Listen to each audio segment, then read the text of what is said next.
大家好，我係毛俊輝。今日睇緊呢個《再世紅梅記》，就係由阿龍貫天同阿蔣文端兩位擔演嘅。咁呢個香港嘅粵劇團咧，呢個演出咧，我覺得係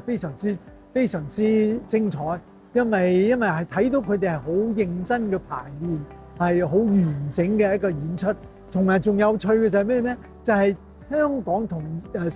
同埋喺內地啊，應該講話睇到香港同內地嘅演員嘅合作咧，係好有特別嘅。因為其實香港同內地嘅廣州啦咁講咧，佢個表演咧喺個粵劇嘅表演上面係有唔同嘅地方嘅，各有特色嘅。咁但係呢個兩個特色咧喺今次嘅演出之中咧，佢哋要去探討嘅點樣去結合起嚟。咁所以我覺得特別有趣。雖然《再世紅梅記》係我好中意嘅戲啦，睇到好多，但係我今日睇到而家咧，我睇到好入神，好有投入，因為覺得佢哋做得好認真，好用心機，同埋好好嘅一個組合啊，好開心。今日好高興啊！再睇下呢個好傳統嘅粵劇，呢套戲好耐㗎啦。咁我同蔣文端同阿龍哥都好相熟嘅。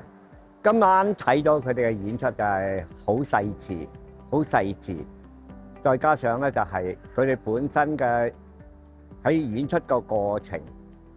從音樂到嗰個佈景我覺得都好大嘅，比以前好多嘅演出都有好大嘅空間係發展咗。特別開始嗰個序幕嘅時候咧，採用咗江南嘅絲竹配埋嗰啲水墨畫嚟做一種過場咧，我覺得係戲劇裏邊一個好新嘅轉折同埋發展嚟嘅，我都幾中意，即係帶出咗有啲新嘅比較嘅感覺出嚟。樂隊好細緻，樂隊嘅演奏好細緻，因為我本身搞樂隊嘅，咁再加上阿旭哥同阿端姐兩個真係演出真係好細緻，特別係端姐今次睇佢扮嗰個少女好出色好欣賞好中意呢個戲，多謝晒。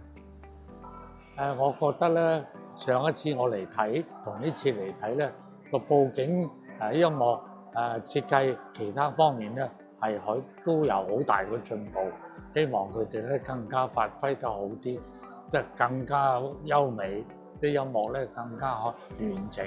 同埋咧啲佈景咁樣都更加係美化。